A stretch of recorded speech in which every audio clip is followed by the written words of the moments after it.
So why was it so important to you to share this news publicly with people? I think because I run women's business networks, so initially I was aware that lots of ladies didn't go and have mammograms. I didn't realise at the time how important it was to go public. It was just something that was right for me to do.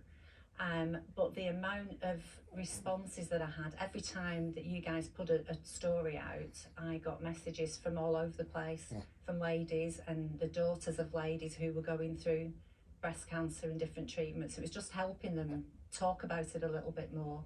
Suzy, based on your experience, what do you think His Majesty will be going through at this time? What will be in his mind? How will he be processing this? I think he'll probably just be getting on with his life as normal. It tends to be the people around him that suffer. As someone that was diagnosed, I didn't really suffer or anything. I just wanted to know what was going on and just be treated and get on with it. But it was the people around me, I think, that were more vulnerable. I don't think he realises quite yet how much of an impact he will have by going out in public, because I'm just a very normal, average person off the street. He's got this huge platform, and I really think that I know that women have gone for mammograms because I've spoken out about it. I think particularly men of a certain age will be going for the PSA test now, because with him, he went for one thing and that blood test found something else. It just illustrates how very important that is, doesn't it? I mean, he'll have lots of support, but cancer can be a lonely place, can't it? It can be, but I think you've just got to keep positive. I mean, the teams that treat you, so that the Rosemere at Chorley and Rosemere at Preston, all the women, all the NHS staff have been fantastic. And I'm still going every 3 weeks to have an injection. And they're absolutely wonderful. And you join a club that nobody ever wants to join, but when you're in there, it's a nice, welcoming, supportive place to be. So he'll be supported by a lot of people.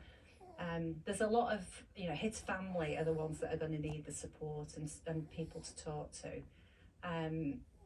But yeah, he'll be fine, he'll be okay. They got it early, he got in early, and that's the key. It's just catch these things early.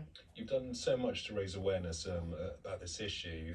What is the greatest motivation for you right now? My greatest motivation has always been my holiday in St Lucia in September, so I'm just going to be diving into that ocean, and it's never wavered. The fact that I have made a difference and I know that I'm making a difference just carries me, just keeps me going. So I'm going to continue fundraising for Boot Out Breast Cancer and jumping out of planes and doing all those wonderful things just to try and get more women to go and have mammograms and men to get the PSA test. We should be respectful of our bodies and listen to them. And just finally tonight, what do you think will be going through the King's mind as he starts out on this journey?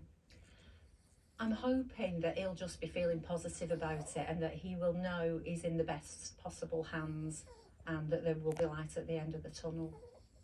And they're already talking about it perhaps being a unifying effect for the family, bringing them all together. Yeah, and it was great. People talk about Harry, but he's just a boy that's coming home to see his dad because his dad's not well. He's just a norm, they're a family, aren't they? So I think, we should respect that and just, support them all through it. Suzy, thank you so much for coming in. So lovely to see you in the studio tonight. Thank you. Yeah, always a pleasure. Now, a warning that 2 decades after the death